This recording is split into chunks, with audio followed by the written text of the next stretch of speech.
Ravensworth jail was designed for 900 inmates but currently holds around 1,500.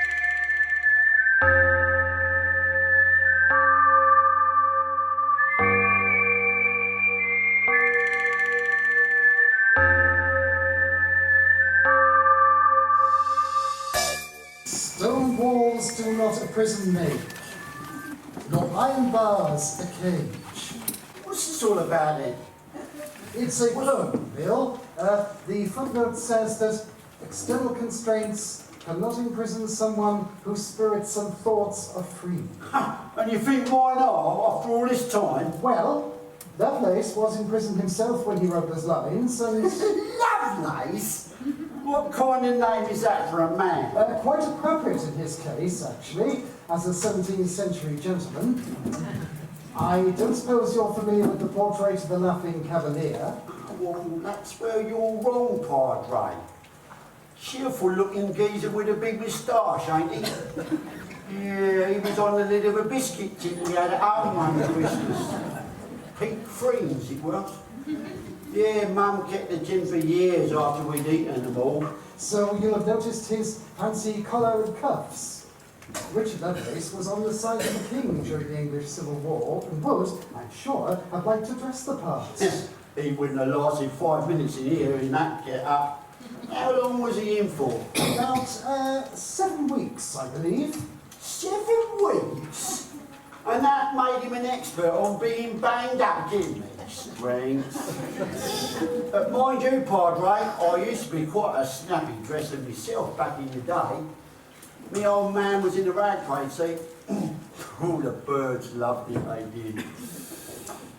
But in everything in Clink here is so blooming drab, as if I wasn't depressed enough having all my appeals turned down. Ah.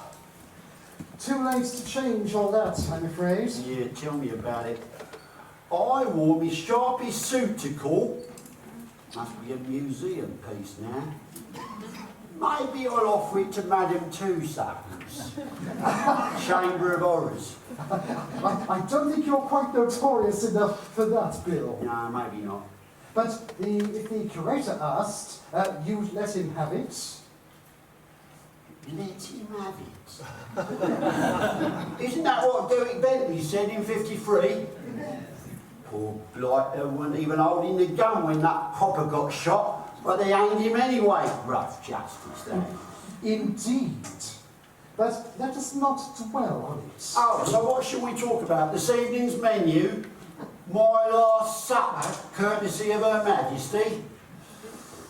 Yeah, the one good thing about prison is you never have to worry where your next meal's coming from. Not all porridge these days, of course. I wouldn't have minded some every now and then.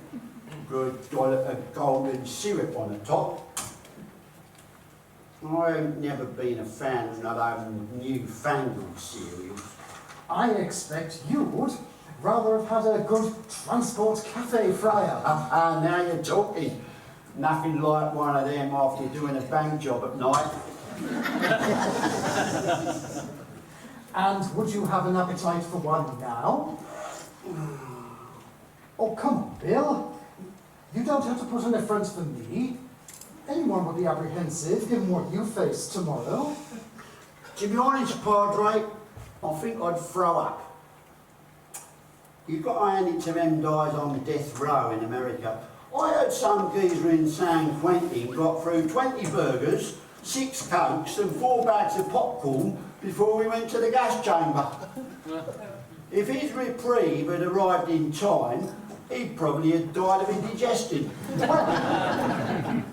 Well, at least he was spared the worry of coping with an outside world that had moved on without him. Aye, you may have a point there.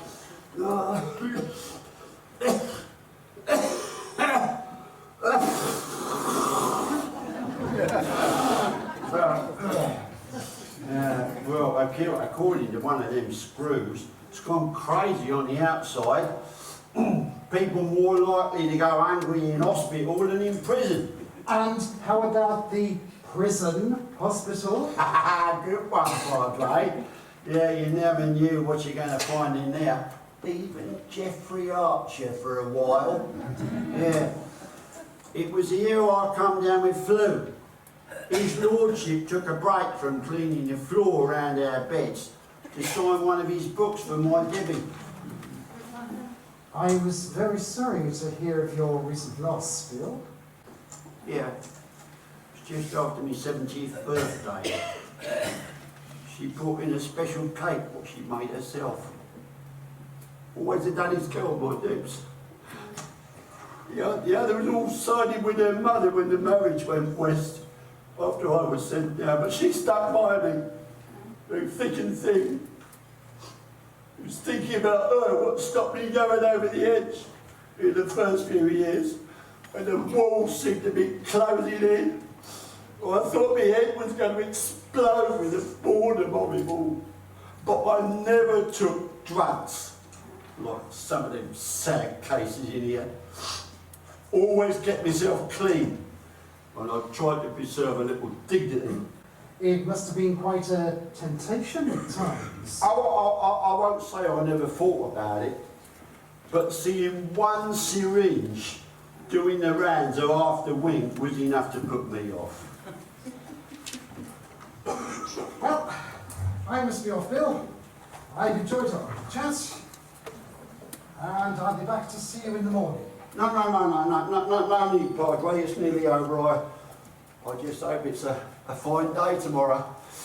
It'll be onward for the clean underwear and stiff upper lip.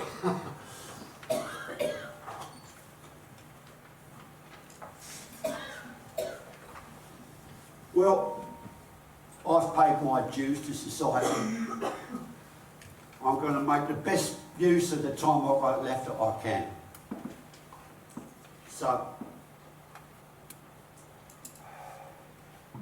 tomorrow, a free man.